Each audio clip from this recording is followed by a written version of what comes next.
Hi, my name is Haley, and for my protected area project, I chose to study Las Baldas National Marine Park, which is located in Costa Rica.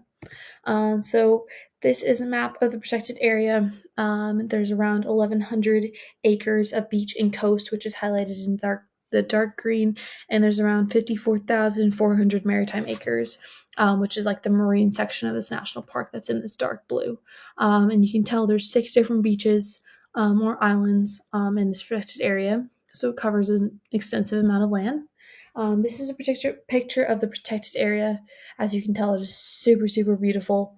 There's a lot of different ecosystems that's part of this protected area. You can see the terrestrial with all the green, and then obviously the beach, and then the marine ecosystem. And then this is another picture, again, super beautiful. I thought I'd briefly cover the vision and the mission of this protected area. This was pulled directly from their management plan, and as you can tell, it's all in Spanish, so I'm going to do my best to translate it for you. So, just briefly, their vision is to serve as a model for conservation of marine and terrestrial ecosystems and having cooperation with different actors that will contribute to sustainable development in the protected area. And their mission is really just maintaining health of the ecosystems that they believe will help the well-being of humanity. And they also are just striving to work with the community to create a more civil society. So just to go briefly into the history starts a long, long time ago, and it's mainly because of turtle conservation.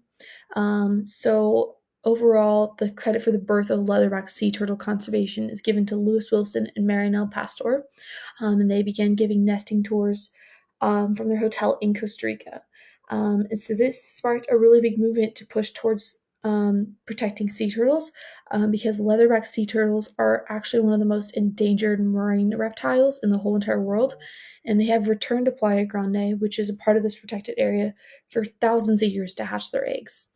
So it's very easy for this to spark interest also in the Costa Rican government to start taking action, which is why it was established through Costa Rican law as a protected area on July 9th, 1991.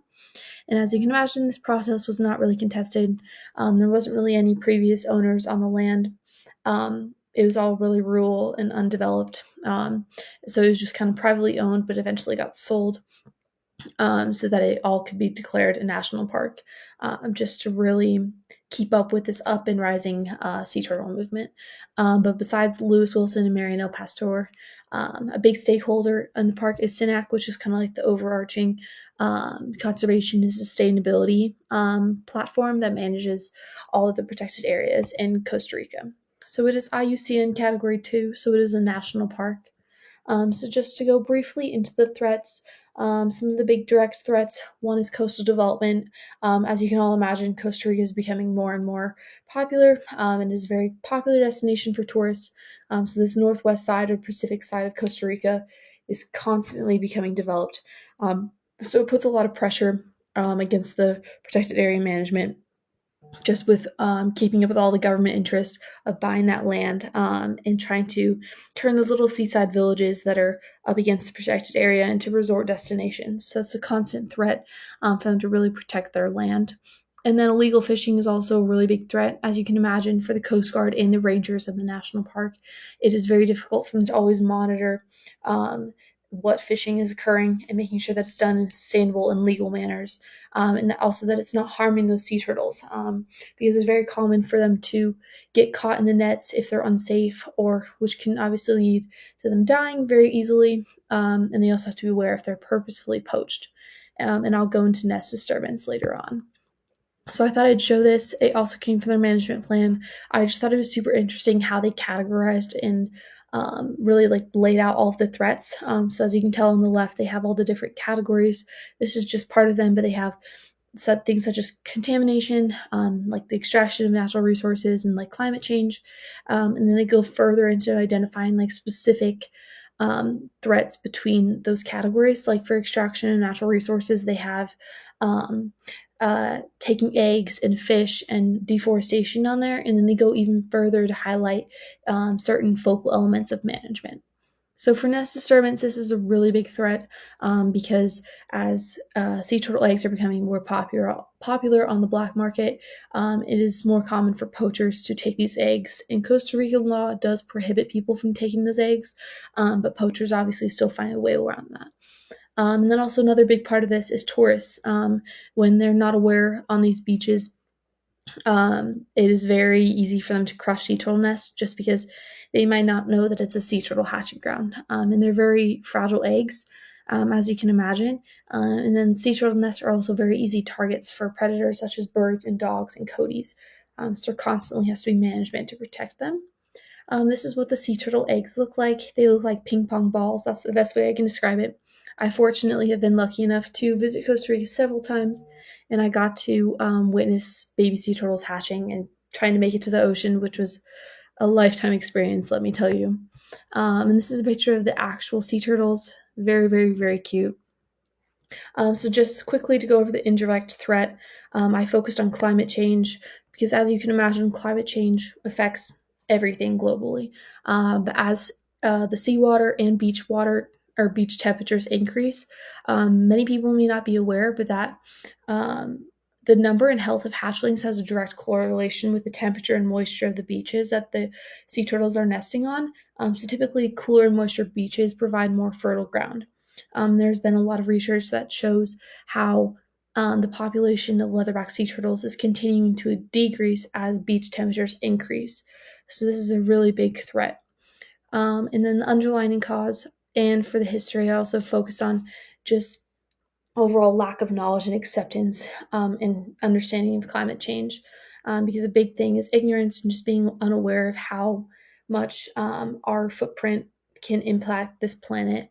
And we really just have to be proactive in counteracting and striving towards creating some sort of management to reduce the influence of rising global temperatures. Um, and so again, I pretty much cover the same thing with the history and just hoping that we can move past from a lack of knowledge historically and just becoming more aware of how we go about living our lives in a sustainable manner that's really helping our planet. So to go into the management of threats, the main planning tool that they use, because this covers so many beaches, is those ROS zones. Because it's really important for them to classify and identify what activities are safe for this protected area. Because the area is so popular for tourists, so they have to establish what can be done in certain areas so that it does not harm the sea turtles. But again, they have to understand that this is a popular destination for tourists. So I thought this was really interesting. This also came from their management plan.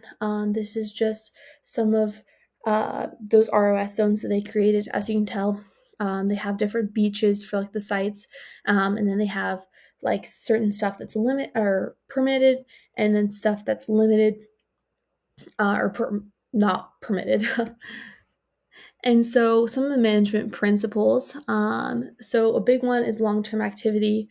It is very obvious that sea turtles are, even if they become less endangered, their humans and even natural effects are always going to have some sort of impact on the sea turtles. So there also always has to be some sort of management to continue protecting the turtles in this protected area.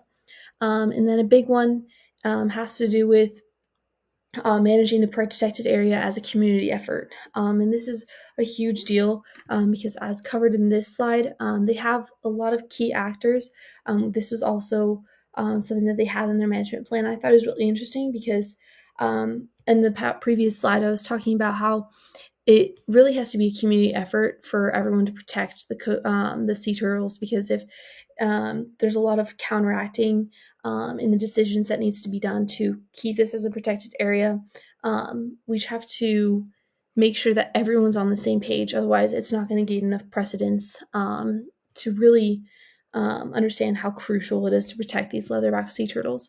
And this just shows how the community really is important, because they're talking about some of the key actors being like guides, so people showing those nesting tours, and also even surf instructors, and really just anyone who has any sort of influence on this land, because these sea turtles will not be protected if not everyone is involved. And then another big management principle is just that these threats to this protected area are inevitable.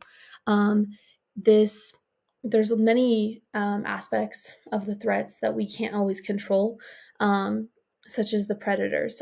This is not something that we can always prohibit from happening. So we just have to ensure that there's always proper regulations and like an understanding of how to protect these sea turtles and pre-planning into the future to push back against how tourists impact the land and also how overall the humanity impacts the world's ecosystems. So I just thought I'd share a couple of my pictures to finish up. These are some pictures that I took with my GoPro when we saw the sea turtles. It's very hard to see the sea turtle in this picture because it is so small. But again, they were super, super cute. And this is an example of the black sand beaches. They blend in super well, which helps them with predators. And then these are my sources. And thank you for watching.